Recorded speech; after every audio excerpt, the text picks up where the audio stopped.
أما بعد فأعوذ بالله من الشيطان الرجيم بسم الله الرحمن الرحيم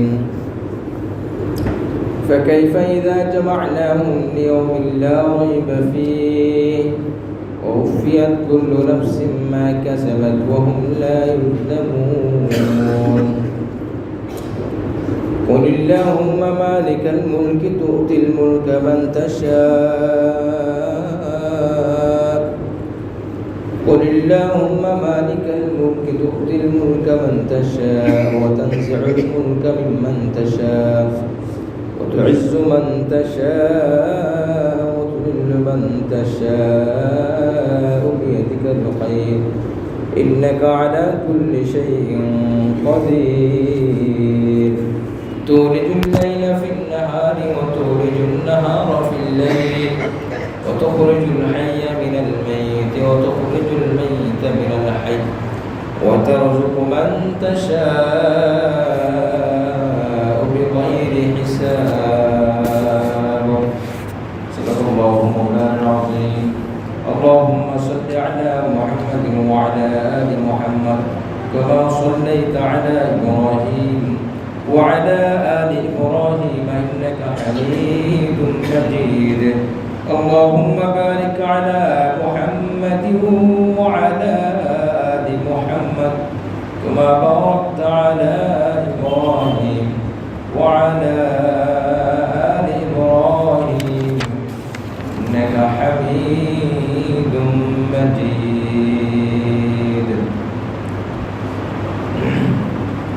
মুআজ্জাজ হাজিরিন শান নামাজ জামাতের সাথে আদায় করে কোরআন কারীমের তাফসীরে আল্লাহ পাক আমাদেরকে বসার তৌফিক দান করেছেন শুকরিয়া আদায় করি আলহামদুলিল্লাহ সূরা আলে ইমরানের 25 নম্বর আয়াত থেকে তেলাওয়াত করা হয়েছে 25, 26 এবং 27 মহান রব্বুল আলামিন 25 নম্বর আয়াতের মধ্যে বলেন فكيف إذا جمعناهم ليوم لا ريب فيه সুতরাং কেমন হবে যখন আমি তাদেরকে সেই দিন জমা করব একত্রিত করব যে দিনের ব্যাপারে কোনো সন্দেহ নাই আবু হারিসা পিছনের ঘটনার দিকে আমাদের একটু পিছনের ঘটনা স্মরণ করতে হবে তাহলে এই আয়াতের সাথে সামঞ্জস্য ঠিক থাকবে আবু হারিসা এক পাদ্রী সে জানতো যে ইসলাম ধর্ম সত্য ধর্ম কোরআন সত্য তারপরও সে বিশ্বাস করে নাই তার উদ্দেশ্য হলো দুনিয়া কামানো দুনিয়া লুফে নেওয়া তো আল্লাহ পাক বলতেছেন তাদেরকে ভয় লাগে না তারা কি একদিন মরবে না ফাকাইফা ইযা জামা'নাহুম তোমরা যা করো তোমরা কি মরবে না দুনিয়াতে ছোট বড় মরে মৃত্যুবরণ করে বড় মরে মরার নির্দিষ্ট কোনো বয়স নাই মায়ের গর্ভে আল্লাহ পাক যাকে যে পরিমাণ হায়াত দিয়ে পাঠিয়েছেন সেই পরিমাণ সে থাকতে পারবে এর বেশি এক সেকেন্ড সে থাকতে পারবে না দুনিয়াতে মানুষ যতই বাঁচতে চায় সে নির্দিষ্ট হায়াত যে যখন মারা যায় ওইটাই তার হায়াত এই জন্য দুনিয়াতে সব কিছুর প্রস্তুতির একটা সময় থাকে আল্লাহ পাক সব কিছু প্রায় জানিয়ে দিয়েছেন মওতটাকে আল্লাহ পাক জানান নাই কখন মওত হবে মৃত্যুটা আল্লাহ পাক নিজের কাছে রেখেছেন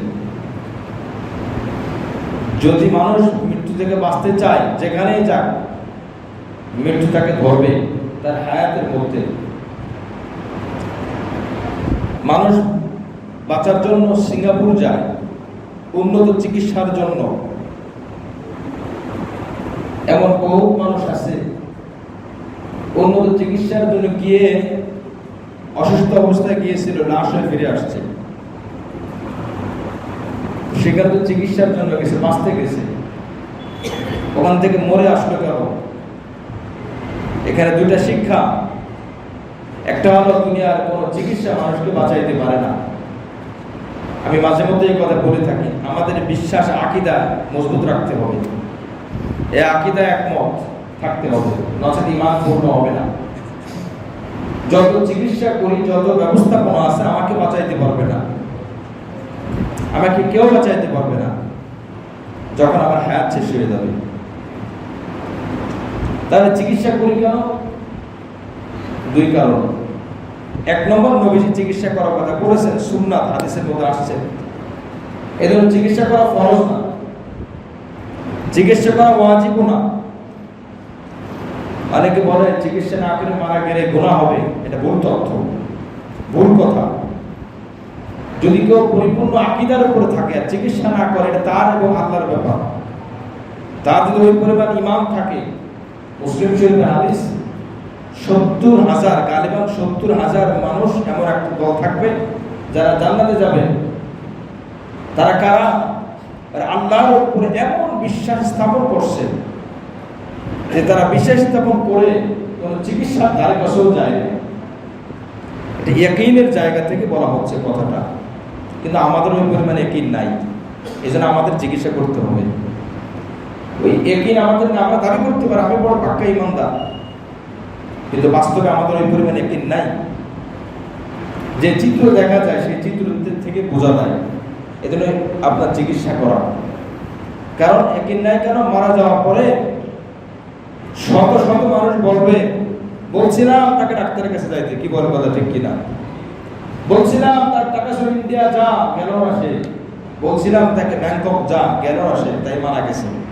এই যে কথাটা, এই কথাটা কি সহি কথা? উনি তো সুন্নাতের উপর আমল করে গেছে, উনি তো আকীদার উপর হয়তো বা রেখে গেছে, কিন্তু উনি যায় না। এই জন্য শত শত মানুষের আকীদা দুর্বল হয়ে যাচ্ছে, চিকিৎসা করে নাই তাই মারা গেছে। ওই এলাকায় গেছে তাই তাকে করোনায় ধরছে, না যাইতে তাহলে করোনা ধরতো না। বহু ডাক্তার এবং বহু নার্স এমন আছে যারা সেবা দিয়েছে কিন্তু করোনা আক্রান্ত করে নাই। বহু মানুষ এমন আছে, আমি গল্প শুনেছি, আমাদের আশপাশে যে কোনো এক এলাকার এক বিজ্ঞ ডাক্তার উপরে ছিলেন 3-4 তলার উপরে, কখনো নামে নাই 3 মাসের মধ্যে। ডাক্তার মানুষ তো এমন বিধান, এমন বিধিবিধান, স্বাস্থ্য ব্যাপারে এত সচেতন, রশিদির তরকারি উঠাইত এবং তরকারি ভিতরে কারো ঢুকতে দিত না। ওই তরকারি যখন ঢোকানো হবে স্প্রে করে এরপরে তরকারি ভিতরে রাখত। 3 মাস বা 2 মাস যেতে না যেতেই জ্বর, ঠান্ডা, টেস্ট করা হলো, রিপোর্ট আসলে করোনা পজিটিভ। রসায়তলায় করোনা গেল কেমনি? হসপিটালের মধ্যে ওই নার্সের করোনা ধরলো না কেমনি? এটা হলো বিশ্বাসের জায়গা। হ্যাঁ, ভিন্ন কথা হাদিসের মধ্যে আসছে, এটা ভিন্ন জিনিস। আমরা কোরআন হাদিসটাকে এমন ভাবে বানিয়ে ফেলছি, পুরো খেচড়ি, এমন খেচড়ি বানাইছি যে এর থেকে ডাল কোনটা, পানি কোনটা, লবণ কোনটা, এটা বের করা সম্ভব না। যেমন পানির মধ্যে যদি আম দিয়ে ব্লেন্ডার করা হয়, জুস বানানো হয়, এরপরে যদি বলা হয় এখান থেকে আম আর পানি আলাদা করো, এটা সম্ভব না। আমাদের কোরআন সুন্নাহ সবই ঠিক আছে, কিন্তু আমরা এমনভাবে খিচুড়ি পাকাইছি, বিরিয়ানি পাকাইছি, এখান থেকে মূল বিষয়টা কি, কোনটা কোথায় লাগবে, এটা আমাদের সেই ধারণার বাহিরে চলে গেছে আছে। খিচুড়ি পাকানো যাবে না, তাইলে হেদায়েতের পরিবর্তে গোমরাহ হয়ে যাব, সুন্নাতের পরিবর্তে বেদাতের দিকে চলে যাব। খিচুড়ির জন্য না হয়, এদের সঠিক পথ থাকার চেষ্টা করা, যেটা যেখানে আছে সেটা সেখানে লাগানো, যেটা যেই স্তরে আসে সেটা সেই স্তরেই লাগানো, স্তর চেঞ্জ না করা। একজন মানুষ শুনছে পাগড়ি পরে নামাজ পড়ার অনেক ফজিলত শুনছে, যদিও বিশুদ্ধ হাদিস এরকম না যে পাগড়ি পরে নামাজ পড়লে স্পেশাল সওয়াব আছে। এই সওয়াবটা মূলত মিসওয়াকের। যদি কেউ মিসওয়াক করে নামাজ আদায় করে, তার প্রতিদিন মধ্যে 156 নম্বর হাদিস, আল্লাহ রাসূল বলেন, রাকাতান বিসওয়াকিন আফদালু মিন 70 রাকাতান বিগয়রি সিওয়াক। রাসূল বলেন 2 রাকাত নামাজ যদি মিসওয়াকের সাথে হয়, 70 রাকাত নামাজ যেটা মিসওয়াক ছাড়া হইছে, 70 রাকাত নামাজের থেকে মিসওয়াক করা নামাজ ওলা 2 রাকাত নামাজ সব বেশি। সুবহানাল্লাহ। কানজুল উম্মালের মধ্যে আসছে, মুসান্নাফ ইবনে আবি শাইবার মধ্যে আসছে, মিশকাত শরীফের মধ্যে আসছে। আরো অনেক হাদিসের কিতাবের মধ্যে আছে। এটা হলো মিসওয়াকের হাদিস। এখন উনি লাগাইতেছে যে পাগড়ি পরতে হবে, পাগড়ি পরে নামাজ পড়তে হবে, অন্য সময় না। পাগড়ি কিন্তু নামাজের সুন্নাত না। এবার আসেন আরো একটু বলতে হয়, টুপি, টুপি এটা একটা ভিন্ন সুন্নাত, নামাজের মধ্যে কিছুটা আছে। তার কারণ নবী আলাইহিস সালাম থেকে পাওয়া যায় যে নামাজে নবী পড়েছে। যদি কেউ না পারে নামাজ হবে না এ কথা বলি না, কিন্তু যদি কেউ এ কথা মনে করেন না পড়া উত্তম, তাহলে তিনি বিদআত করতেছেন। নাই আমার কাছে কি করব, ভিন্ন কথা, ব্যবস্থা করতে পারি না। কিন্তু আমাদের এক ধরনের ভাইরা আছেন, কি বলবো, তাদের কাছে অনুরোধ, ওনারা জেনে বুঝি ইচ্ছায় মাথা খালি রাখেন, অথচ টুপির কতটা গুরুত্বপূর্ণ সুন্নাত। আচ্ছা বলেন, পাগড়ি পরলে কি মাথা দেখা যায়? পাগড়ি পরলে কি মাথা দেখা যায়? মাথা তো আটকানো থাকে। ইবনে মাজাহ শরীফের মধ্যে আসছে, প্রশ্ন করা হয়েছে যে হিন্দুরাও পাগড়ি পরে, শিখ এরা পাগড়ি পরে, তো মুসলমানও পাগড়ি পরে, পার্থক্য কি? বলে হ্যাঁ পার্থক্য আছে। সেটা কি? আমার নবীজি পাগড়ি পরছেন, পাগড়ি পরা অবস্থায় মাথা ঢেকে রাখছে, তারপরও টুপি আছে। আর শিখ হিন্দু তারা পাগড়ি পরে, পাগড়ি তো পরে না, কাপড় পেঁচায়, ওটাকে পাগড়ি বলা যাবে না। পাগড়ি তো একটা আলাদা, এটা ইসলামী শব্দ, এটা তো তাদের সামনে ব্যবহার করা যায় না। তারা কাপড় পেঁচায়, ভিতরে কি নাই বলেন? টুপি নাই। আর মুসলমান নবীর আদর্শ, আমার নবী, আমার আপনার নবী পাগড়ি পরছেন, এর ভিতরে কি আছে? তো মাথা ঢাকা উদ্দেশ্য টুপির দ্বারা, তো পাগড়ি দিয়ে তো মাথা ঢাকা হচ্ছে, তারপরও নবীর টুপি পরতেছেন। কিন্তু আমাদের এক শ্রেণীর ভাইরা ওরা জেনে বুঝি ইচ্ছা করে এটাকে তরফ করে। যদি জেনে বুঝি ইচ্ছা করে এটাকে তরফ করে, না আমি তো মক্কায় গেছিলাম, মদিনাতে গেছিলাম, নামাজ পড়ছি, কত মানুষের মাথায় টুপি নাই, মানুষের মাথায় টুপি নাই, ভালো কথা। আচ্ছা আপনার আমার রসুল টুপি পরছেন কিনা? আর রসুল তো ওই মদিনার মানুষ না, কথাটা একটু উত্তর দিয়েন। রসুলকে মক্কার মানুষ না, তো মক্কা মদিনাতে আপনি গিয়ে বর্তমান সময় এই 1445 হিজরিতে গিয়ে দেখলেন মাথায় টুপি নাই, তাদের টুপি বাদ দিলেন। আমার আপনার নবীর থেকে অসংখ্য হাদিসে আছে রসুল টুপি পরছেন, রসুল ওই মক্কা মদিনার মানুষ, রসুলেরটা আমি মানি না, বর্তমান সময় 1445 হিজরির মানুষের আমলগুলো আমি মানতেছি। এই হলো আমি সুন্নাতে আশিক রসুল। ভাই এই জন্য আমি বলতেছিলাম খিচুড়ি পাকানো যাবে না। তো ওই লোক এখন এক ওয়াক্ত নামাজ পড়তে করতে পাগড়ি পরে নামাজ পড়েন, পাগড়ি হঠাৎ করে নাই, কোনো এক ওয়াক্ত নামাজ ছুটে গেছে, উনি করছে কি এখন লুঙ্গি খুলে পাগড়ি পাশায় নামাজে দাঁড়ায় গেছে। আল্লাহু আকবার। লুঙ্গি খুলছে, এখন সদর আছে না গেছে? সদর ঢাকা কি? আর পাগড়ি পরা সর্বোচ্চ উত্তম বা বৈধ বলতে পারি। এখন ফরজ বাদ দিয়ে উনি জানে পাগড়ির ফজিলত জানে, কিন্তু সদর ঢাকাতে ফরজ এটা জানে না। এই যে খিচুড়ি পাকায় ফেলছে, এক অংশ জানে আর এক অংশ জানে না। এরকম বহু উদাহরণ হাদিসের মধ্যে আসছে, কোরআনের মধ্যে আসছে। ইসফার বুঝে মাসআলা প্রয়োগ করা, হুকুম বুঝে মাসআলা দেওয়া, আর হুকুম বুঝে মাসআলার উপর আমল করা। একটা দেখলাম আর আমি করা আরম্ভ করলাম, এটা না, ভালো করে যাচাই বাছাই করতে হবে। হাদিস বুঝতেন আব্দুল্লাহ ইবনে মাসউদ, হাদিস বুঝতেন ওমর রাদিয়াল্লাহু আনহু, হাদিস মুখস্থ করতেন আবু হুরায়রা রাদিয়াল্লাহু আনহু। হুজুরের সারমর্ম কি, কথার একটা সারমর্ম কি, এটা বুঝতেন বিচক্ষণ সাহাবীরা। আবু হুরায়রা রাদিয়াল্লাহু আনহু মুহাদ্দিস ছিলেন, তিনি ফকিহ ছিলেন না। তিনি হাদিস মুখস্থ করতে পারতেন, কিন্তু কোন হাদিস কোথায় লাগাইতে হবে এটা বুঝতেন না। নবীজি একদিন বলছে, মান ক্বালা লা ইলাহা ইল্লাল্লাহ মুমিনান বিকলবিহি দাখালাল জান্নাহ, যে ব্যক্তি ঈমানের সাথে ইয়াকিনের সাথে বলবে লা ইলাহা ইল্লাল্লাহ, আল্লাহ ছাড়া অন্য কোনো ইলাহ নাই, দাখালাল জান্নাহ, সে জান্নাতে চলে যাবে। সুবহানাল্লাহ। হাদিস, বিশুদ্ধ হাদিস। আবু হুরায়রা রাদিয়াল্লাহু আনহু হাদিস শুনছেন, বের হয়ে গেছেন, ব্যাস যাচ্ছেন, যাদের সাথে দেখা হচ্ছে, হাদিস বলতেছেন যে ব্যক্তি লা ইলাহা ইল্লাল্লাহ পড়বে ইয়াকিনের সাথে, ঈমানের সাথে, সে জান্নাতে চলে যাবে। সুবহানাল্লাহ। তো সাহাবীদের ঈমান তো 100 কি বলেন? তো বলতেছে, বলতে বলতে এক বাগানে চলে গেছে, হঠাৎ ওমর রাদিয়াল্লাহু আনহুর সাথে দেখা। ওমর রাদিয়াল্লাহু দেখতেছেন ওই হাদিস, উনি বলতেছেন যে আপনি হাদিস কোথা থেকে বলেন? বলে হ্যাঁ আমি রাসূলুল্লাহ কারীম সাল্লাল্লাহু আলাইহি ওয়াসাল্লাম থেকে শুনছি, উনি এই কথা বলছেন যে এর সাথে কালিমা পড়বে, মানে লা ইলাহা ইল্লাল্লাহ পড়বে, সে জান্নাতে চলে যাবে। ওমর রাদিয়াল্লাহু আনহু নিষেধ করছেন যে আপনি এভাবে বলেন না, এই হাদিসটা ঠিক আছে, আপনি এভাবে বলেন। বলে উনি শুনে না, বুখারী শরীফের মধ্যে আসছে, উনি ওমর রাদিয়াল্লাহু আনহু তার হাত দিয়ে আবু হুরায়রার বুকে এরকম ধাক্কা মারছে। ওমর তো ওমরই শরীর, যারা দেখলে শয়তানও ভয় পায়, শয়তান ওই রোড দিয়ে হাঁটে না যে রোড দিয়ে ওমর হাঁটে। নবীজি বলছেন দাওরাল হক হাইসু দাওরা, হক সেদিকে যায়, ওমর যেদিকে যায়। ওমর রাদিয়াল্লাহু আনহুর ব্যাপারে 7টা আয়াত ওমরের চাহিদা ছিল যে এটা এরকম না হয় এরকম হতো, আল্লাহ পাক ওই রকমই নাযিল করছেন। সুবহানাল্লাহ।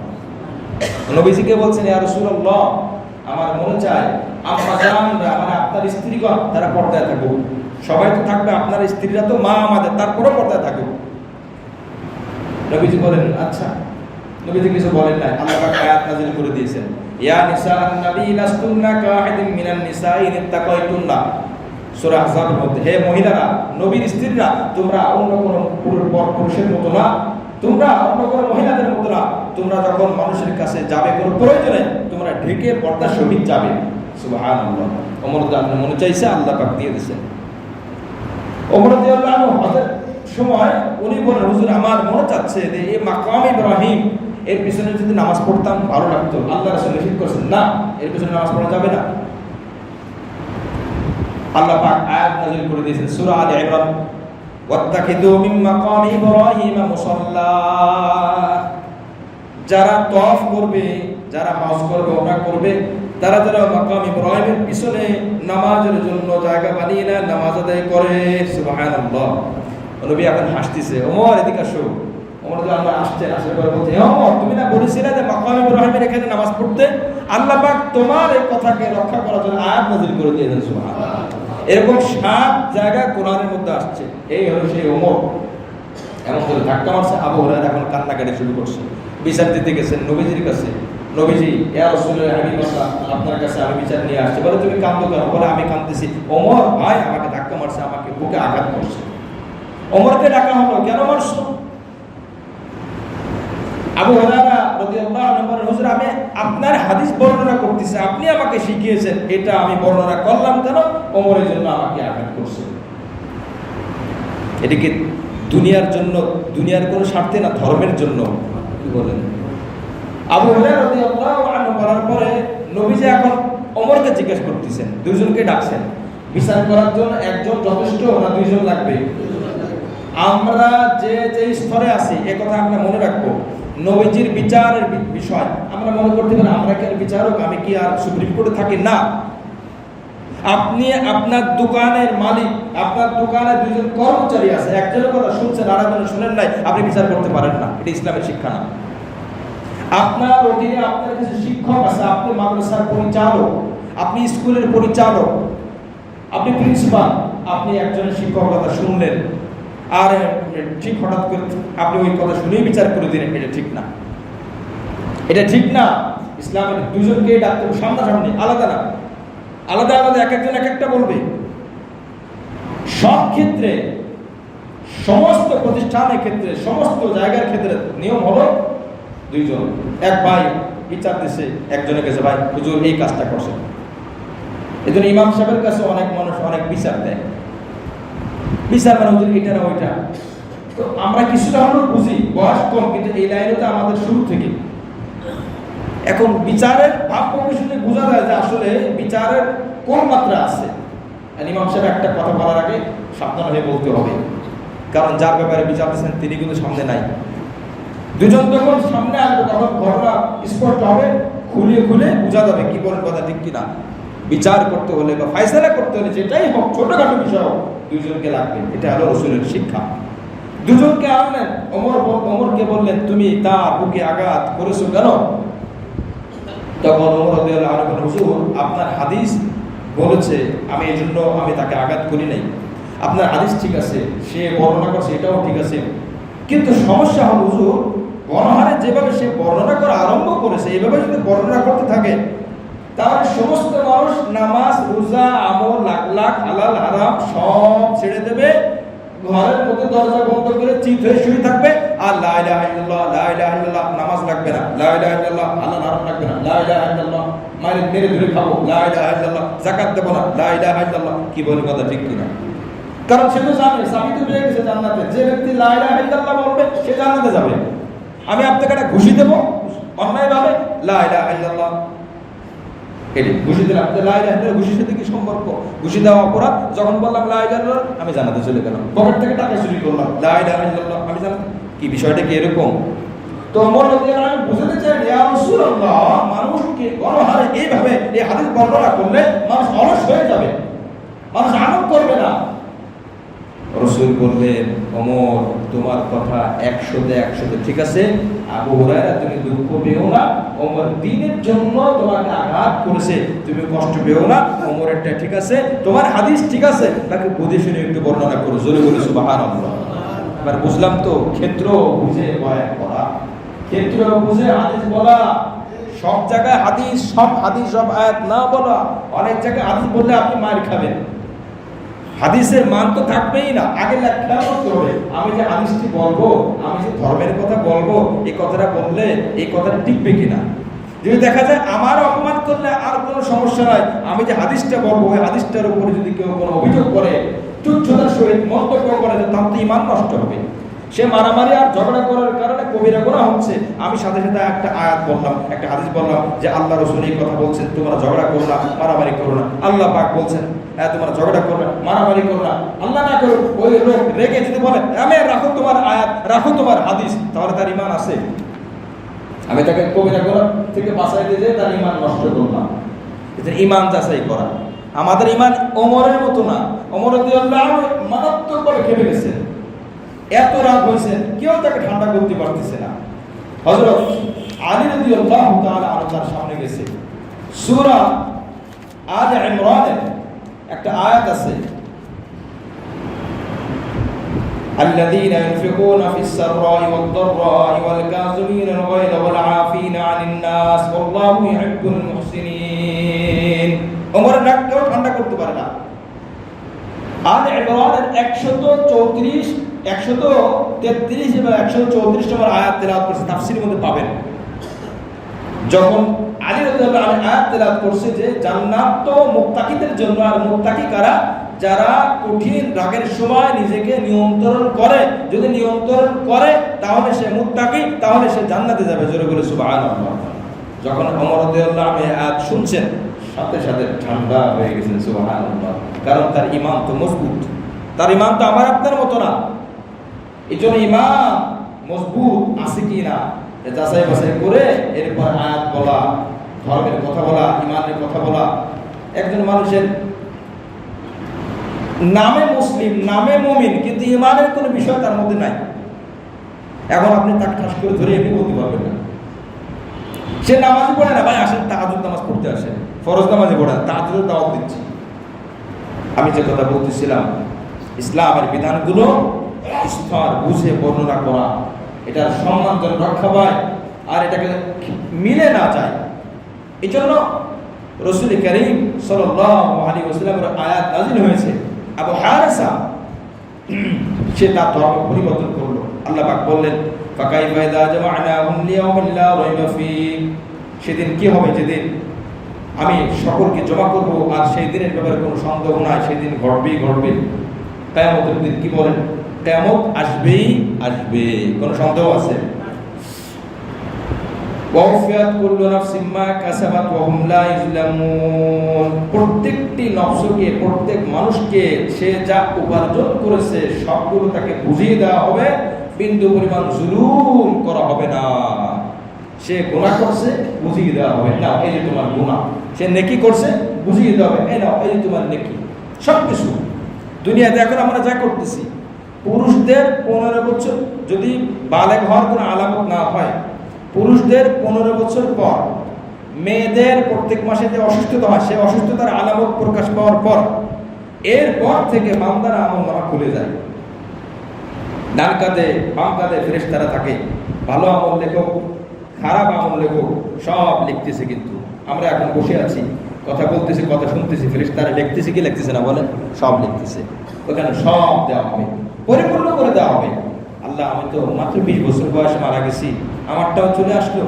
আমি তো ভাবছিলাম আরো 10 বছর বাঁচবো, 5 বছর বাঁচবো, তারপরে না আমি আপনার ডাকে সাড়া দেবো। কি ভাই, কবরস্থানে কিছু 70 বছরের মুরব্বী পাওয়া যায়, 15-20 বছরের বাচ্চাদেরকে পাওয়া যায় না। এই শ্রেণীর এই বয়সটা একটা ধোঁকার বয়স। যার দাড়ি উঠে গেছে, যার দাড়ি পেকে গেছে, তাকে শয়তান ধোঁকা দিতে পারে না। আল্লাহ পাকের একটা মেহেরবানিও আছে তার প্রতি। আমার সাথে সাথে সেও নিজেকে সংযত করতে পারে। কিন্তু 15 বছর বয়স থেকে নিয়ে 40 বছর পর্যন্ত এই বয়সটা জাহান্নামের একটা বয়স। যদি কেউ নিজেকে নিয়ন্ত্রণ করতে পারে সে সর্বশ্রেষ্ঠ জান্নাতি হবে, আর যদি নিয়ন্ত্রণ করতে না পারে তার স্থান কোথায় হবে আল্লাহ ভালো জানেন। এই বয়সটা সব থেকে বেশি গুনাহ হয়, এই বয়সটা সব থেকে বেশি নেকি হয়। এই জন্য আল্লাহ রাসূল বলছেন 7 শ্রেণীর মানুষ আরো নিচে থাকবে, তার মধ্যে একটা হলো ওয়াশাবুন নাশা বিইবাদাতিল্লাহ, ওই যুবক যারা যৌবনকালে ইবাদত করেছে। যৌবনকালটা আল্লাহকে দেওয়ার জন্য, যৌবনকাল দিলাম দুনিয়ার জন্য, এরপরে দিলাম আমি আল্লাহর জন্য। তো আল্লাহ পাক তো বিনিময়ে কি দিবেন? রাস্তাঘাটে যখন আমরা চলাফেরা করি, পায়ের রিকশা, মানুষটার বয়স 70 বছর বা 75 বছর, দেখলে খুব দুর্বল মনে হয়, পড়ে যাবে ভাব। আর পাশে আরেকটা যুবক ছেলে আছে 30 বছরের ইয়াং, কি বলেন, ওই 70 বছরের মুরব্বীর রিকশায় কিন্তু আমি উঠবো না, কারণ তার রিকশা না উঠে হেঁটে যাওয়া ভালো। ওই 30 বছরের যুবকের রিকশায় আমি উঠবো কেন? তার যৌবনের ধাক্কায় রিকশা কিন্তু অনেক দূরে চলে যাবে। তো দুনিয়াতেও যৌবনকালের মর্যাদা, গুরুত্ব, নির্দিষ্ট একটা বয়স আছে। এই বয়স পর্যন্ত সরকারি চাকরিতে আপনি আবেদন করতে পারবেন। আপনার বয়স হয়ে গেছে 55 বছর, আপনি আবেদন করলে এটা গ্রহণ করা হবে? 60-65 বছর বয়স পার হয়ে গেলে বলা হবে আপনি এখন অবসরে চলে যান, আপনি একটু রিল্যাক্সে যান, একটু নিরিবিলি থাকেন, কাজ করা দরকার নেই, আপনাকে আপনার সম্মান দিব, কারণ আপনার যৌবনকাল আপনি আমাকে দিয়েছেন। তো আল্লাহ পাক রব্বুল আলামিনের নবীর জবানে মুসনাদে আহমদের হাদিস, যে তার যৌবনকালকে 15 বছর বয়স থেকে 40 বছর, এই যে 25 বছর যে আল্লাহকে দিয়ে দেবে, আল্লাহ পাক রব্বুল আলামিন এই বয়সটা পার হওয়ার পরে যখন সে অসুস্থ হবে, যখন সে মাযুর হবে, যখন সে অপারগ হবে, যখন সে অসুস্থ হয়ে হসপিটালের বেডে শুয়ে থাকবে, ঘরের মধ্যে শুয়ে থাকবে, সফরের কারণে আমল করতে পারবে না, আল্লাহ পাক ফেরেশতাকে বলবেন এই বান্দা 15 থেকে 40 পর্যন্ত যা যা আমল করছে এখন করতে পারে না, তথাপিও তার আমলনামার সবগুলো তুমি লিখে দাও। সুবহানাল্লাহ, মুসনাদে আমাদের বিশুদ্ধ হাদিস। এখন যদি আমি এই বয়সটাকে একটু গুনাহ করে থাকি, ফেরেশতারা বলল আল্লাহ এই বয়সে তো গুনাহ পাওয়া যায়, আল্লাহ পাক বলবেন কিছুই করতেছে না সে, তাও তার আমলনামায় একটু গুনাহ দিয়ে দাও। কেন সে এই সময়টা নষ্ট করলো? এই জন্য যৌবনকাল আল্লাহ পাকের কাছে বড় পছন্দনীয় একটা সময়। আল্লাহ পাকের সিস্টেমে মানুষ দুর্বল হয়ে দুনিয়াতে আসে। কি বলেন? সব থেকে দুর্বল মানুষের 3টা কাল। শিশুকাল সব দিক থেকে দুর্বল, পেশাব পায়খানা করলে বলতে পারে না, এক জায়গা থেকে আরেক জায়গায় নড়তে পারে না, এই বয়সটা দুর্বল, বোঝেও না আবার অক্ষম। বার্ধক্যকাল বোঝে কিন্তু অক্ষম। আমি আবার বলি, শিশুকাল অবুঝের কাল এবং অক্ষমতার কাল। সে তো বোঝে না, এই জন্য তার আমল নামাও নাই। আবার অক্ষম, 2 বছর বালক, 2 বছর শিশুর বয়স, আপনি তাকে নামাজের কথা বলেছেন, নামাজ পড়তে পারবে না। আর বার্ধক্যকাল, সে বুঝমান কিন্তু অক্ষম। এখন তাকে আপনি যা দেখেন, কত মুরব্বীরা আছে রোজা রাখতে পারে না, নামাজ ঠিক মতো আদায় করতে পারে না, হজে যে আমল করবে সেই শক্তি নাই, তো বুঝতেছে কিন্তু এখন অক্ষম। আর শিশুকাল বুঝেও না আবার অক্ষম। মাঝখানে আছে যৌবনকাল, এই কালটা সে বুঝে এবং সে সক্ষম। সুবহানাল্লাহ, সে বুঝে এবং সে সক্ষম। এই জন্য এই সময়ের দাম আল্লাহর কাছে অনেক বেশি। তো আল্লাহ পাক বলেন বান্দা আমি তোমাকে সব বিশ্লেষণ করে করে বুঝিয়ে দেব, তোমাকে সব দিয়ে দেব। মা লিহাদাল কিতাব লা ইয়াগাদিরু সগীরাতান ওয়ালা কাবীরাতান ইল্লা আহসাহা। আমলনামা যখন হাতে পেয়ে যাবে, 15 বছর বয়স থেকে নিয়ে মৃত্যু পর্যন্ত এই পুরো বয়সের আমলনামা হাতে দেওয়া হবে। নাবালেগ থাকলে মারা গেলে সরাসরি জান্নাত, ওর কোনো আমলনামা হাতে দেওয়ার বিষয় নেই। নাবালেগ অবস্থায় যে মারা যায় জান্নাতি। আমলনামা হবে 15 বছর থেকে, বা যদি তার আগে সে বালেগ হয়, আমলনামা হাতে দেওয়া হবে। আমি যেই হই, যেই পেশার হই, যে ঘরের হই, যেই ধরনের হই, যে দেশের হই, আমার আমলনামা দেওয়া হবে। মা লিহাদাল কিতাব লা ইউগাদিরু সগীরাতান ওয়ালা কাবীরাতান ইল্লা আহসাহা। 2023 সালে এই মাসে আমি কি আমি বদামল করছিলাম, 2024 সালের জানুয়ারির 15 তারিখে আমি কি গুনাহ করছিলাম হয়তো আমার জেহেনে নাই, আমার মনে নাই। ওই খাতার মধ্যে লেখা থাকবে 2024 সালের জানুয়ারি মাসের 15 তারিখে দিনের বেলায় দিন 10টার সময় বান্দা তুমি এই গুনাহ করছিলা, এখন আমি তোমার গুনাহকে পুরো পৃথিবীর সকলের সামনে প্রকাশ করে দেব। রাত 1টার সময় গোপনে গুনাহ করছিলাম, কেউ জানে না, আমি আল্লাহ পাক রব্বুল আলামিন এই গুনাহকে আমি প্রকাশ করে দিব। দুনিয়াতে তখন ছিল মনে করেন 500 কোটি মানুষ, হাসরের মাথায় হাজার হাজার লক্ষ কোটি মানুষ থাকবে। আমার আপনার গুনাহকে আল্লাহ পাক সমস্ত মানুষের সামনে প্রকাশ করে দিবে। যদি আল্লাহর পথে না এসে মারা যায়, তওবা না করে মারা যায়। এখন আসেন, মারা যাব কখন সেই সময় কি আমাদের কারোর জানা আছে? কারোর জানা নাই। কোথায় মারা যাব জানা আছে? জানা নাই। কোথায় মারা যায়, কি অবস্থায় মারা যায়, এটা আমার মূল বিষয় না। আমি লন্ডনে মারা গেছি, আমি মক্কাতে মারা গেছি না, এটা মূল বিষয়। আচ্ছা বলেন, মক্কাতে মারা গেলে সে কি জান্নাতি? কোনো গ্যারান্টি আছে?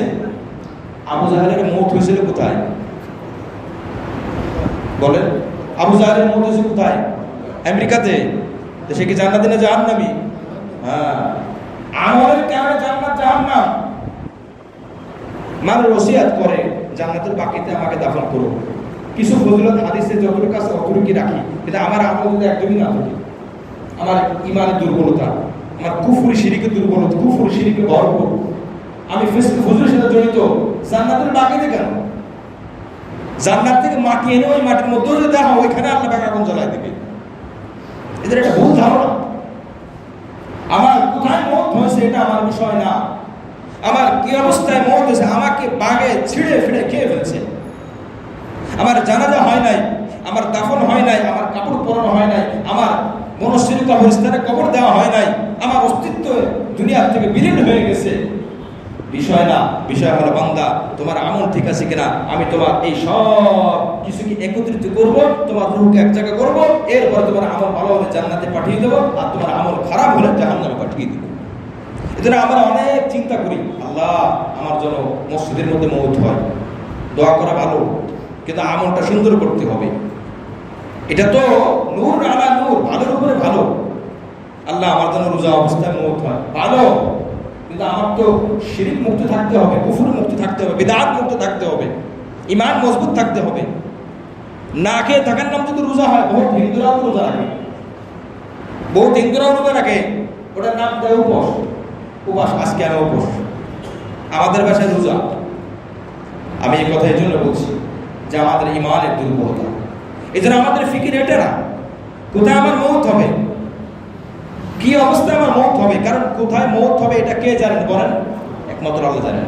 আল্লাহ পাক কাউকে জানেন। ইযা আরাদাল্লাহু আইয়ামুতা বিআবদিন আইয়ামুতা ইযা আরাদাল্লাহু আইয়াকবিদা আবদান, যখন আল্লাহ পাক কোনো বান্দার ফয়সালা করেন যে এর ওই জমির মওত হবে, একটা প্রয়োজন সেখানে দিয়ে দেয়, বান্দা ওই প্রয়োজন সেখানে যায়, যাওয়ার পরে আজরাইল আলাইহিস সালাম তার চার্ট দেখে, আমার এই লিস্টিতে নাম আব্দুল্লাহ, স্থান বনশ্রী, ডি বলো এত নাম্বার বাড়ির মধ্যে, আর সময় 2024 জানুয়ারি এত তারিখ, ব্যাস নাম অনুযায়ী ঠিকানা অনুযায়ী ওইখানে আজরাইল আলাইহিস সালাম চলে যায়। ওই বান্দাকে ওইখানে আনার দায়িত্ব আল্লাহর, ওই বান্দাকে ওইখানে আনার দায়িত্ব আল্লাহর। আজরাইলের নাম, আজরাইল আলাইহিস সালাম ওখানে যায়, যে দেখে হ্যাঁ উনি ওখানে হাজির, আজরাইল আলাইহিস সালাম জানটা নেয়, রূহটা কবজ করে, ব্যাস এরপরে চলে যায়। আমরা জানি ইদ্রিস আলাইহিস সালামের তাফসীরের মধ্যে আসছে ওনার রূহ কবজ হয়েছে ৪র্থ আসমানে। আজরাইল আলাইহিস সালাম দেখে আজকে মওত হবে ইদ্রিস নবী, কিন্তু ৪র্থ আসমানে। আমি তো এরকম কোন মানুষের রূহ কবজ করি না যে যার রূহটা কবজ হবে ৪র্থ আসমানে। ইদ্রিস আলাইহিস সালাম যে কোনো একদিন দোয়া করেছিলেন, আল্লাহ আমি জান্নাত দেখতে চাই, জান্নাতে আসতে চাই, আমি দুনিয়া থাকা অবস্থা। আল্লাহ পাক দোয়া কবুল করেছেন। যাই হোক, লম্বা ঘটনা, জান্নাতে যেতে চাইছে, ফেরেশতারা বলে রিদওয়ান ফেরেশতা জান্নাতের দায়িত্বশীল, বলে না এখন আসা যাবে না, কারণ নিয়ম হলো মুহাম্মদ আসার আগে কেউ ঢুকতে পারবে না। তো এখন যারা আল্লাহ পাক তো আনসের উপরে, উনি এখন সপ্তম আসমান থেকে ষষ্ঠ, পঞ্চম, ৪র্থ আসমানে আসছে। আসার সাথে সাথে আজরাইল আলাইহিস সালামের সাথে দেখা। আজরাইল আলাইহিস সালাম সালাম দিয়ে অবাক হয়ে গেলেন, সুবহানাল্লাহ, আপনি এখানে? বলে আমি এখানে আল্লাহ পাকের কাছে আমি দোয়া করছিলাম যে আমি জান্নাত দেখতে চাই, তাই আল্লাহ আমাকে এখানে পাঠাইছে। আজরাইল বলে, আল্লাহ আপনাকে পাঠান নাই, আপনার মত আল্লাহ পাক তাকদীরে লিখে রেখেছিলেন চতুর্থ আসমানে, তাই আপনার মনের মধ্যে জাগ্রত হয়েছে আল্লাহ আমি জান্নাত দেখতে চাই। আপনাকে আল্লাহ পাক ওই কৌশলের উপরে উঠাইলেন। উঠানোর পরে জান্নাতের সামনে থেকে সপ্তম, পঞ্চম, চতুর্থ, ষষ্ঠ, পঞ্চম আসমান ভেদ করে চতুর্থ আসমানে আপনি আসলেন। আমি আমার লিস্ট অনুযায়ী চতুর্থ আসমানে আসলাম। এখন আমি আপনার রূহটা কবজ করার জন্য আসছি, আপনার রূহটা দিয়ে দেন, এখন আমি আপনার রূহটা কবজ করব। বান্দার কোথায় কি অবস্থায় মওত হবে এটা বান্দার দায়িত্ব না। বান্দার দায়িত্ব হলো ঈমান এবং আমল বলেন ঠিক করা। ভূমিকম্প হয়েছে, ধস মারা গেছে, তো কি হয়েছে? কি হয়েছে নাকি? সাহাবীদের মওত তো অস্বাভাবিক হয়েছে, শরীর থেকে মাথা আলাদা হয়ে গেছে, আগুনের মধ্যে ফেলে মারা হয়েছে, গরম তেলের মধ্যে সাহাবীদেরকে জ্বালানো হয়েছে, ভাজা হয়েছে, এরকম বহু ঘটনা আছে। আমার কোথায় কোন অবস্থায় মওত হবে এটা তো আমার দরকার নাই। আমার দরকার হলো আল্লাহ ঈমান অবস্থায় যেন মওত হয়, এই দোয়া করা আর চেষ্টা করা। আল্লাহ পাক আমাদেরকে ঈমান অবস্থায় মওত নসিব করেন, আমিন। ওয়াফিয়াত কুল্লু নাফসিন মা কাসাবাত ওয়া হুম লা ইউজলামুন। আমি আল্লাহ তোমাদেরকে সব বুঝিয়ে দেব, কোনো জুলুম করা হবে না। 25 নম্বর আয়াতে আল্লাহ পাক বলেন, কুলিল্লাহুম্মা মালিকাল মুলক, আপনি বলে দিন আল্লাহুম্মা, হে আল্লাহ।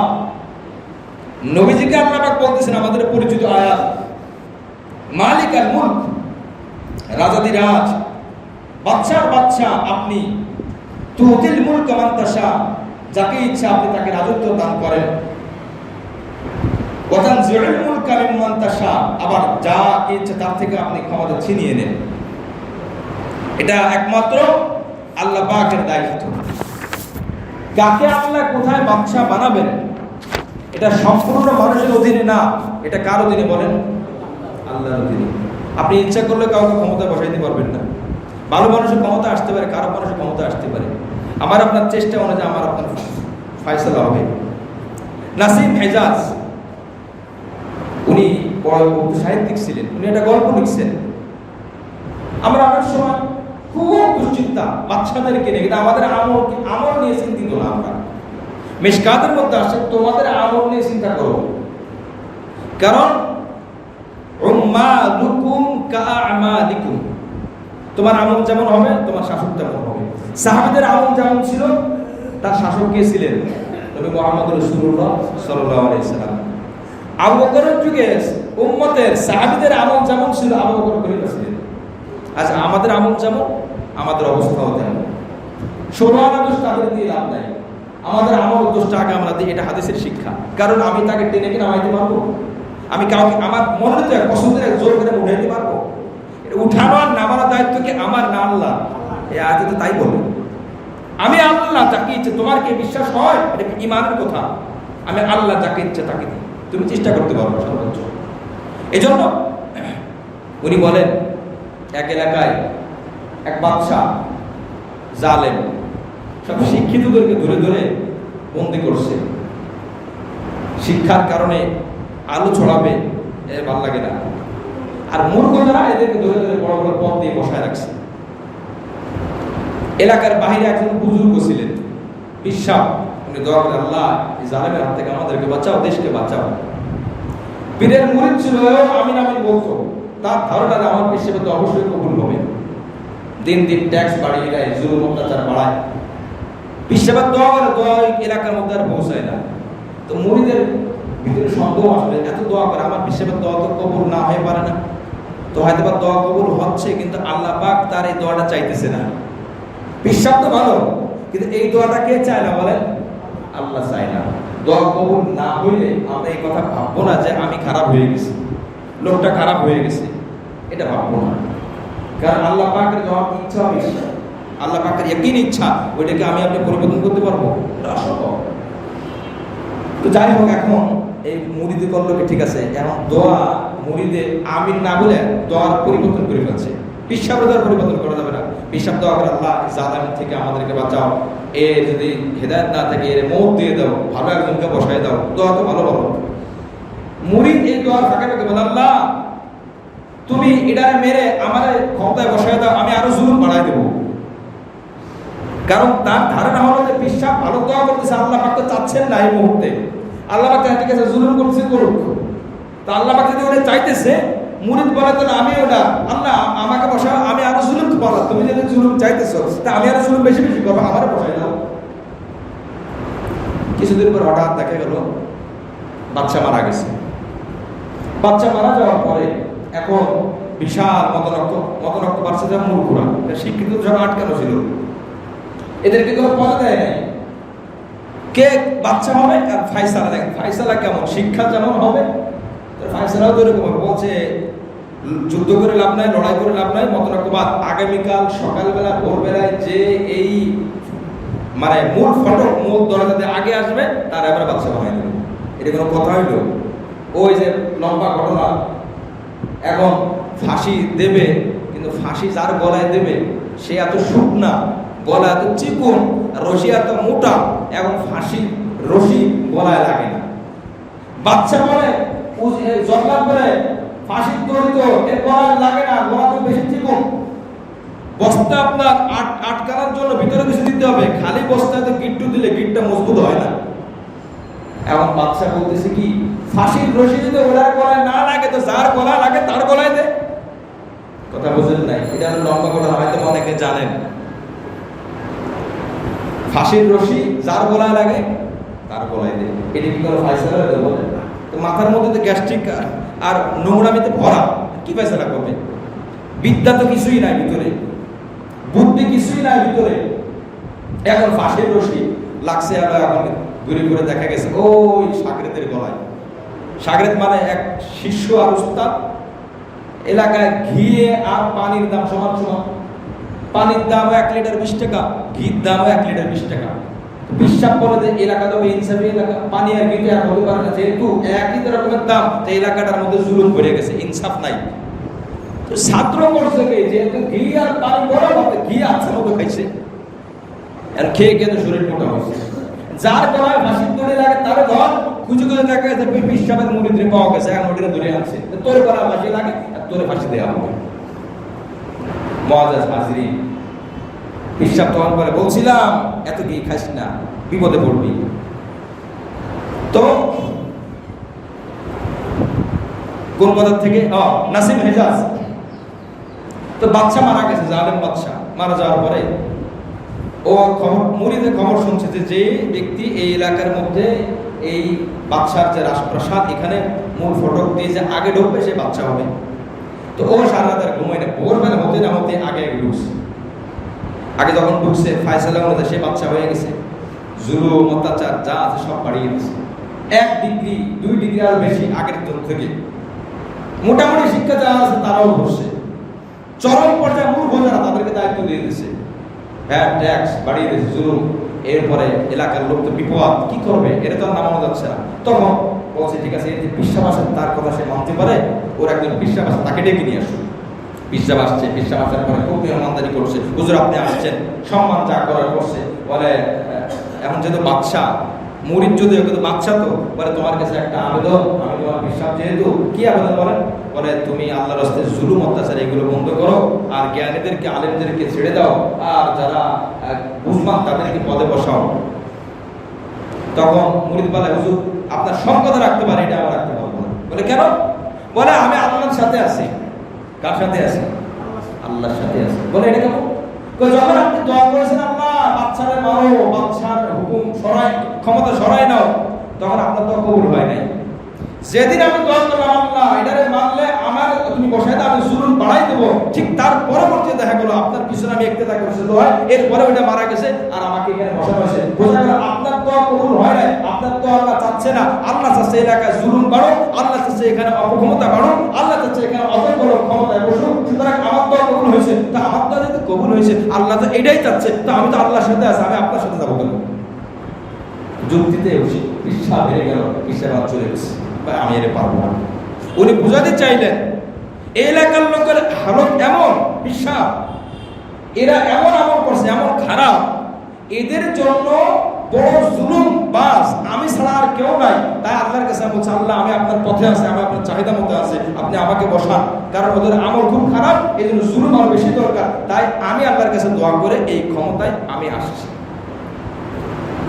খুব সহজ বিষয়। মুআজ্জাজ হাজিরিন, কালুবি একটা কিতাব আছে, এই মাদ্রাসার মধ্যে পড়ানো আরবি কিতাব, শিক্ষণীয়। বখতে নসর বাদশা, জালেম বাদশার জামানায় হুকিয়া আন্না মালিকান শাবান তাওয়াল্লাল মুলকা, একজন যুবক ক্ষমতা পাইছে। ফালাম মেজিদ বিহি লাজ্জাতা, কিন্তু ক্ষমতা পেয়ে ক্ষমতার একটা স্বাদ আছে, ওই স্বাদ সে পাইতেছে না। তার মধ্যে ঈমান আমল কিছু ছিল। তখন সে কি করল, ফাজামা উলামা আহা ওয়া সুরাহা আহা, এলাকার যত জ্ঞানী দিনদার পরেজগার উলামা তাদেরকে ডাকছে।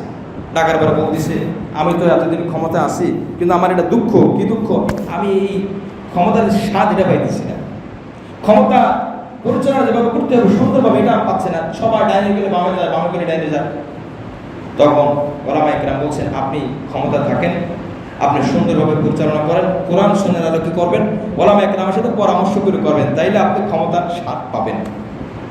তো কিতাবের মধ্যে আসছে, ব্যাস এইভাবে সে পরামর্শ করতে করতে করতে করতে কিতাবের মধ্যে আসে সে প্রায় 400 বছর ক্ষমতায় ছিল। 400 বছর বাদশা একটু ছিল, সে বাদশা ছিল। ইবলিস দেখে এ তো আর সহ্য হয় না, এলাকাটা সব দিনদার আব্দুল কাদের জিলানী হয়ে গেল, তো জাহান্নামে পাঠাইতে হবে। একদিন ইবলিস আসছে, আসার পরে বলতেছে, ইবলিস এসে বলতেছে যে মানান্তা, তুমি কি জানো তুমি কে? বলে না, আমি জানি না, আমি তো বাদশা, আমি একজন যুবক। তখন ইবলিস বলতেছে, তুমি জানো আমি কে? তখন ওই যুবক বলে, বাদশা বলে না, আমি জানি না, আপনি কে? বলে, তখন বলে, আনা ইবলিস, আমি ইবলিস, তোমাকে একটা সংবাদ দেওয়ার জন্য আসছি। তোমার মধ্যে একটা পরিচয় আছে, যে পরিচয় তুমি জানো না। কি পরিচয়? তখন বলতেছে যে আনতা ইলাহুন, তুমি আসলে বাদশা না, তুমি এই দেশের রব, তুমি এই দেশের ইলাহ। জোরে বলি নাউজুবিল্লাহ। ইবলিস এসেই একদম অপারেশন, বলে এটা কেমনে? তখন সে যুক্তি দেয়, লাউ কুনতা মিন বানি আদম লামুতা কামা ইয়ামুতু বানু আদম, তুমি যদি বাদশা না হয়ে বনি আদম হতে, আদমের সন্তান হতে, তাহলে তুমি মারা যাইতে। তার কারণ কি? ইন্নামা আনতা ইলাহুন ফাদউন নাস ইলা ইবাদিকা, তুমি এই ক্ষমতায় প্রায় 400 বছর। তুমি বলো তো, 400 বছর কোনো মানুষ কি জীবিত থাকতে পারে? সবাই তো এর আগেই মারা যায়। তুমি যেহেতু 400 বছর, তোমার হায়াত আরো আছে, অর্থাৎ তুমি ইলাহ। ইলাহ যেমন মরে না, তুমিও এরকম মরো নাই, সুতরাং তুমি ইলাহ। ইবলিস এমন ভাবে ডোজ দিল, একদম জায়গা মতো চলে গেছে। তখন সে কি করলো, ফাদউন নাস ইলা ইবাদাতিকা ফাতাকালা ফি নাফসি শাইউন মিন যালিকা ফাসাইদা আল মিম্বার, তখন তার মনের মধ্যে এই শয়তানের কথাটা ঢুকে গেল। এরপর সে মিম্বার উঠলো, কল ইয়া আইয়ুহান নাস, এই মানুষরা, ইন্নী আখফাইতু আলাইকুম আমরান ওয়া কাদ হানা ওয়াক্তু ইযহারিহি তা'লামুন, আমি এতদিন একটা বিষয় গোপন রাখছিলাম, এখন তোমাদের সামনে প্রকাশ করার সময় চলে আসছে। কি বিষয়? আন্নী মালাকুকুম আরবা'a মিয়াতি সানাতান, আমি তোমাদের সামনে 400 বছর রাজত্ব করেছি। ওয়ালাউ কুনতু মিন বানি আদম, যদি আমি বনি আদম হইতাম, মানুষের সন্তান হইতাম, লামুতু কামা ইয়ামুতু বানি আদম বানু আদম, তাহলে আমিও মারা যেতাম যেমন বনি আদম মারা যায়। দেখো না, আমি 400 বছর। সুতরাং ওয়াইন্নামা আনা ইলাহুন ফা'বুদনি, যেহেতু আমি মারা যাইলে আর মারা যাবো না, আমি ইলাহ, আমার ইবাদত করব। এখন বাদশা তার ক্ষমতার জোরে যা ইচ্ছে তাই করতে পারে, কেউ বিপরীতে চললে তার তো রক্ষা নাই।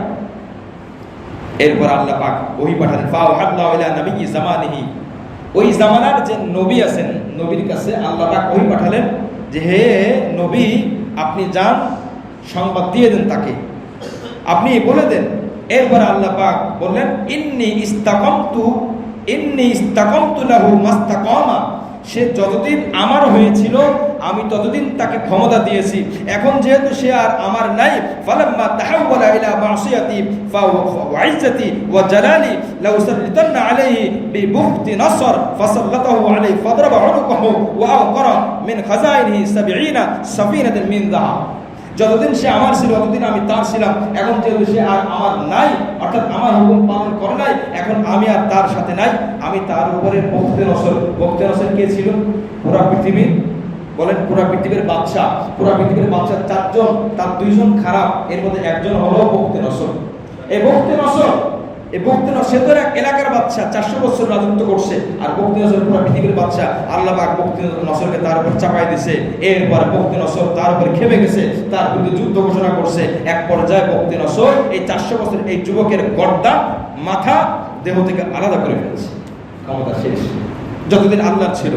এরপরে কি পরিমাণ খাজানা, প্রায় 70টা জাহাজ, 70টা জাহাজের মধ্যে এই পরিমাণ স্বর্ণ এই যুবক জমা করছে যে বখতে নসর তার ক্ষমতার থেকে, এই যুবকের রাজত্ব থেকে 70টা জাহাজ লাগছে তার স্বর্ণগুলা গ্রহণ করতে, ওখান থেকে জমা করতে।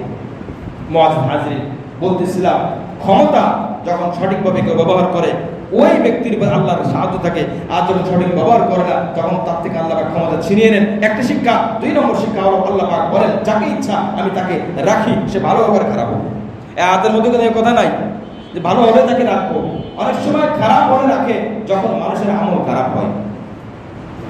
হযরত আলী রাদিয়াল্লাহু তাআলা আনহু, তখন তো যুদ্ধ চলতেছিল মুসলমানদের মধ্যে। আলী রাদিয়াল্লাহু আনহুকে একজন এসে বলতেছেন, কি ব্যাপার, ওসমান গনির ক্ষমতাকালে, রাজত্বকালে কোনো যুদ্ধ ছিল না। যারা জানেন, ইতিহাস পড়েন, আলী রাদিয়াল্লাহু আনহুর যুগে জঙ্গে জামাল, জঙ্গে সিফফিন, বিভিন্ন যুদ্ধ এবং মতানৈক্য তৈরি হয় মুসলমানদের ভিতরে মুনাফিকদের কারণে। একজন এসে বলতেছে, আপনার ক্ষমতা কেমন ক্ষমতা? ওসমানের সময় তো কোনো যুদ্ধ ছিল না, মতানৈক্য ছিল না, আপনার সময় মতানৈক্য কেন? কথাটা খুব বুঝার বিষয়। তখন আলী রাদিয়াল্লাহু আনহু বলছেন, ওসমান গনির ক্ষমতার সময় তার সাহায্যকারী ছিলাম আমি, আলী, আমরা। আর আমার ক্ষমতার সময় আমার সাহায্যকারী তোমরা। কথাটা বুঝছেন? ওসমান গনির সাহায্যকারী ছিলাম আমরা, তাই সব ঠিকঠাক ছিল। আমি আলী, আমার সাহায্যকারী তোমরা, তাই বেঠিক হয়ে গেছে। সুতরাং তোমরা যেমন তা আমার ক্ষমতাও তেমন। তোমরা সোজা হয়ে যাও, আমার ক্ষমতা সোজা হয়ে যাবে। আবু বকরের সহযোগী ছিল ওমর, ক্ষমতা সোজা ছিল। ওমরের সহযোগী ছিল ওসমান, ক্ষমতা সোজা ছিল। ওসমানের সহযোগী ছিল আলী, ক্ষমতা সোজা ছিল। আলীর সহযোগী চলে গেছে মুনাফিক মার্কা কিছু মুসলমান। সুতরাং এই মুনাফিক মার্কা মুসলমান তোমরা যখন আমার সহযোগী হয়ে গেছো, তা আমার ক্ষমতা টিকবে কিভাবে? আমার ক্ষমতা ধ্বংস হবে, আমার ক্ষমতার মধ্যে ভাঙন তৈরি হবে, মুসলমানের মধ্যে ভাঙন তৈরি হবে। এটাই তো স্বাভাবিক বিষয়। এক ছেড়ে তাদের দৌড় দিয়ে কোনো লাভ নেই। আমাদের আমল সুন্দর করে আপনি খোঁজ খবর রাখেন। আর ছোট্ট কয়েকটা শুধু উদাহরণ হিসেবে বলা যায়, আমাদের এলাকার মধ্যে মাশাআল্লাহ জুমার মসজিদে মসজিদ ভরে যায়, ঈদের দিন মসজিদ ভরে যায়। 5 ওয়াক্ত নামাজে কেন ভরে না? অনেকে বলবে অনেকে অফিস আদালতে চলে যায়, কিন্তু বিষয় অফিস আদালতের আশপাশে তো কত মসজিদ আছে, সেই মসজিদে তো তখন ভরে না কেন? আপনি আমাদের দেশে, মুসলিম দেশে যদি 90% মুসলিম হয়, মাত্র 20 থেকে 30%, মাত্র 20 থেকে 30% 5 ওয়াক্ত নামাজি, বাকি সব বেনামাজি। আর আল্লাহ পাকের কথা, রাসূলের কথা, যে এই দেশের মধ্যে নামাজের হুকুম ঠিক থাকবে না, ওই দেশের মধ্যে যত রকমের বিপদ আমি সব চাপিয়ে দেব। নামাজ ঠিক মতো আদায় করবে, সব পাপ কাজ থেকে তাকে রক্ষা করবে না। নামাজ ঠিক নাই, নামাজ যা বলি তাও ঠিক মতো আদায় করতে পারি না, নামাজই বানাইতে পারি নাই, আমার ঘরের লোক নামাজ পড়ে না, আমি নামাজ পড়ি, আমার ছেলে নামাজ পড়ে না, আমি নামাজ পড়ি, আমার ঘরের লোক জাহান্নামে চলতেছে, আমি জান্নাতের দিকে চলতেছি। মুআজ্জিজ হাজরিন, এই জন্য হাদিসের মধ্যে আসছে, আল্লাহ পাক বলছেন এই এলাকাকে উল্টায় দাও। তখন ফেরেশতারা বলে, আল্লাহ ওই এলাকায় তো সবাই গুনাহগার, কিন্তু একজন লোক তো আছে, সে এত বুজুর্গ, চোখের পলক পরিমাণ ইবাদত ছাড়ে না। আল্লাহ পাক বলেন, আমার এই এলাকার মধ্যে যারা আছে এরা খারাপ, ওদের কারণে আমি এলাকা ধ্বংস নাজিল করব। এই একজনের ইবাদত দিয়ে চলবে না, সবাই যদি ইবাদত বোঝানো হয়, আমি ওই এলাকায় শান্তি নাজিল করবো। যেহেতু সবাই ইবাদত করে না, আমি গণহারে সবাইকে ব্যস্ত উঠিয়ে নেব। করোনার মধ্যে দিনদার মানুষও মারা গেছে, খারাপ মানুষও মারা গেছে, কি বলে কথা ঠিক কিনা? এর কথা হলো, করোনা যদি খারাপ জিনিস হয়, মুমিনকে ধরলো কেন, দিনদারকে ধরলো কেন? বলে করোনা খারাপ জিনিস না, করোনা ভালো জিনিস। করোনা বলে তুমি যদি বদ্দিন হও, তুমি যদি বেনামাজি হও, তুমি যদি খারাপ হও, তো তোমার জন্য আমি আযাব। আর তুমি যদি নামাজি হও, তুমি যদি দিনদার হও, তোমার জন্য আমি শহীদ। জোরে বলি সুবহানাল্লাহ। কারণ হাদিসের মধ্যে আসছে যে মহামারীতে মারা যাবে সে কি হবে? শহীদ হয়ে যাবে। শহীদ হওয়ার জন্য কি ঈমান লাগবে না? বেঈমানরা কি শহীদ হবে? আমি যতই তার জন্য দোয়া করি, যতই বাহবা দিই, যতই আমি স্বাগত জানাই বা ফুলের তোড়া দিই, যাই কিছু করি, সে তো আর শহীদ হয়ে যাবে না, তাতে ঈমান থাকতে হবে। এই জন্য আযাব এটা মুমিনের জন্য রহমত, যা শহীদ হওয়ার কারণ। আর যারা কাফের, যারা বদ্দিন, তাদের জন্য এটা আযাব। মুআজ্জাজ হাজির বন্যায় মানুষ ধ্বংস হয়ে যায়, সম্পদ নষ্ট হয়ে যায়। যারা খারাপ তাদের জন্য শাস্তি, আর যারা ভালো তাদের জন্য এটা রহমত। এই জন্য আল্লাহ পাক বলেন তুতিল মুলকা মান তাশা, যাকে ইচ্ছা তাকে আমি ক্ষমতা দিই। ওয়া তুইজ্জু মান তাশা ওয়া তুযিল্লু মান তাশা, আর যাকে ইচ্ছা আমি আল্লাহ সম্মানিত করি। ওয়া তুযিল্লু মান তাশা, যাকে ইচ্ছা আমি আল্লাহ সম্মানিত করি। সুতরাং বোঝা গেল সম্মানিত আর অসম্মানিত করেন কে? একমাত্র আল্লাহ। আমরা সবাই মিলে সম্মান দিতে চাই, আপনি দিতে পারবেন, আমরা দিতে পারবো? হ্যাঁ, মনে করতেছে না তার তো ফুলের মালা গলায় দিলে সম্মানিত হয়ে গেল না। আল্লাহ পাক বলেন আমি সম্মানিত করি নাই তাকে, আল্লাহ তাকে সম্মান দেবেন, সেই সম্মানিত। আল্লাহ যাকে বেইজ্জত করেন সে বেইজ্জত গ্রহণ করবে। এটা আল্লাহ পাক বলেন বিয়াদিকাল খায়র, তোমরা বলে দাও আমি আল্লাহর কাছে সব করলাম, আমার হাতে সব কিছু, আমি আল্লাহর হাতে, তোমাদের হাতে না। ক্ষমতা আমার হাতে, ক্ষমতা দিই আমি আল্লাহ, আবার ছিনিয়ে নিই আমি আল্লাহ। সম্মান আমি আল্লাহর হাতে, আমি সম্মান ছিনিয়ে নিই, আমি আল্লাহ সম্মান তোমাকে প্রদান করি। এরপর আল্লাহ বলেন ইন্নাকা আলা কুল্লি শাইইন কাদির, নিশ্চয়ই আপনি সব বিষয়ে সর্বশক্তিমান, সব বিষয়ে ক্ষমতা আপনি রব আপনার। মুআজ্জাজ হাজিরিন, রমজানের আগে আরেকটি শুক্রবার আছে, আমরা 25 নম্বর আয়াত তেলাওয়াত করলাম। এই আয়াতের কিছু ফজিলত আছে। আল্লাহ পাক যদি তৌফিক দান করেন ইনশাআল্লাহ আগামী সপ্তাহের শেষ শুক্রবার রমজানের আগে ওই সপ্তাহে 25 এবং 26 নম্বর আয়াতের উপরে সংক্ষিপ্ত আলোচনা হবে। ফজিলত জানবো, আমল জানবো। আল্লাহ পাক যেন আমাদের সামনে রমজানকে সুন্দরভাবে পালন করার তৌফিক দান করেন। আমাদের যে দায়িত্ব আছে ব্যক্তির উপরে, পরিবারের উপরে, সমাজের উপরে, এলাকার উপরে, দেশের উপরে, সব দায়িত্বগুলো যেন আমরা সুন্দরভাবে আদায় করতে পারি। আল্লাহ পাকের কাছে যেন নির্ভেজাল ঈমান নিয়ে যেতে পারি, হক যেন আদায় করে আল্লাহর কাছে যেতে পারি, এই চেষ্টা করা এবং এই দোয়া করা, এটাই হলো আমাদের দায়িত্ব, এটাই হলো আমাদের কর্তব্য। আল্লাহ পাক রব্বুল আলামিন আমাদের সকলকে এই কর্তব্যগুলো পালন করে কবরে যাওয়ার তৌফিক দান করেন, আমিন। আগামী জুমায় ইনশাআল্লাহ কিছু মাসআলা হবে এবং রাত্রে মহিলারা বয়ানে শরীক হন, যেহেতু যদি সম্ভব হয় আগামী শুক্রবারে আপনার মাসআলা, রমজান সকালে জরুরি কিছু মাসআলা হবে, তাফসীরের সাথে খুবই অল্প মাসআলা, প্রয়োজনীয় কিছু মাসআলা আলোচনা করা হবে। আল্লাহ পাক রব্বুল আলামিন আমাদের এই তাফসীর জি আছে ইনশাআল্লাহ। আগামী তাফসীর ইনশাআল্লাহ দোয়ার ব্যবস্থা আছে, অর্থাৎ হাত দোয়া মানে হাদিয়া হয় দোয়া। আল্লাহ পাক যেন কবুল করেন, আমিন। আল্লাহুম্মা সাল্লি আলা সাইয়্যিদিনা ওয়া নাবিয়িনা ওয়া শাফি'িনা ওয়া হাবিবিনা মাওলানা মুহাম্মদ সাল্লাল্লাহু তাআলা আলাইহি ওয়া আলা আলিহি ওয়া আসহাবিহি ওয়া সাল্লাম। আলহামদুলিল্লাহি রাব্বিল আলামিন, الصلاة والسلام على سيد الأنبياء والمرسلين وعلى آله وأصحابه أجمعين। يا أرحم الراحمين, يا الله আপনি আমাদেরকে maaf করে দিন, পৃথিবীর সমস্ত মুসলমানদেরকে আপনি maaf করে দিন।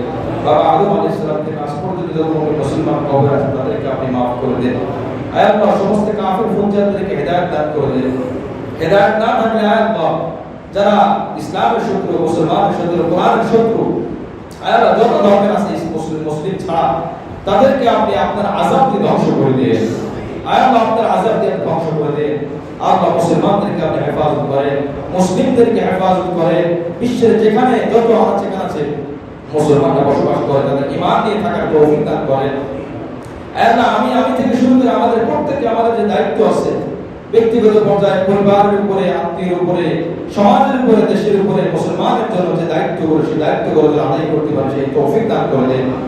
আর আমাদের যেন ইসলামের কোনো ক্ষতি না হয়, আমাদের যেন ইসলামের শুধু উপকার হয় সেই তৌফিক আপনি দান করে দেন। ইসলামের জন্য আমাদেরকে আপনি কবুল করে নেন। আল্লাহ কাফেরদের বিরুদ্ধে আপনি আমাদেরকে কবুল করে নেন, অমুসলিমদের বিরুদ্ধে আপনি আমাদেরকে কবুল করে দেন। আল্লাহ পুরুষ মহিলা সকলকে আপনি মাফ করে দেন। মা বোনদের দোয়াকে আপনি কবুলের মঞ্জুর করে নেন, পুরুষদের দোয়াকে আপনি কবুলের মঞ্জুর করে নেন। যে নিয়ে হাত তুলেছে আল্লাহ সকলের নিয়মকে আপনি কবুলের মঞ্জুর করে নেন। আল্লাহ মেহেরবান করে আপনার খাস রহমতের চাদরে আপনি আমাদেরকে বেষ্টন করে রাখেন। মওতের সময় জবানে কালিমা জারি করেন, এলাকার উপরে খাস রহমত নাযিল করেন, সকলকে পাক্কা নামাজি বানিয়ে দেন, দিনদার পরেজগার মুত্তাকি বানিয়ে দেন, যারা অসুস্থ আছে তাদেরকে সুস্থতা দান করে দেন, পেরেশানি থাকলে পেরেশানি দূর করে দেন, অভাব থাকলে অভাব দূর করে দেন, ঋণ থাকলে ঋণ আদায়ের ব্যবস্থা আপনি করে দেন। আল্লাহ যত রকমের অসুবিধা আছে সমস্ত অসুবিধাকে দূর করে দেন, আমাদের অযোগ্যতাকে আপনি দূর করে দেন। আল্লাহ আমাদেরকে যে কাজের যে যোগ্যতা দরকার সেই যোগ্যতা আপনি দান করে দেন। আল্লাহ যেখানে যে কাজে যে সক্ষমতা দরকার সেই সক্ষমতা সেই শক্তি আপনি দান করে দেন। আল্লাহ দুর্বলতা থেকে হেফাজত করে, আপনার হুকুম মানার ক্ষেত্রে শয়তান থেকে ওয়াসওয়াসা এবং যত দুর্বলতা অলসতা আছে সবগুলোকে আপনি আমাদেরকে হেফাজত করেন। আল্লাহ সামনে রমজান মাস, রমজানের হকগুলো আদায় করার তৌফিক দান করে দেন। আমাদের তাফসীর মজলিসকে আপনি কবুল মঞ্জুর করে নেন। সুবহান রাব্বিকা রাব্বিল ইজ্জাতি আম্মা ইয়াসিফুন ওয়া সালামুন আলাল মুরসালিন ওয়ালহামদুলিল্লাহি রাব্বিল আলামিন।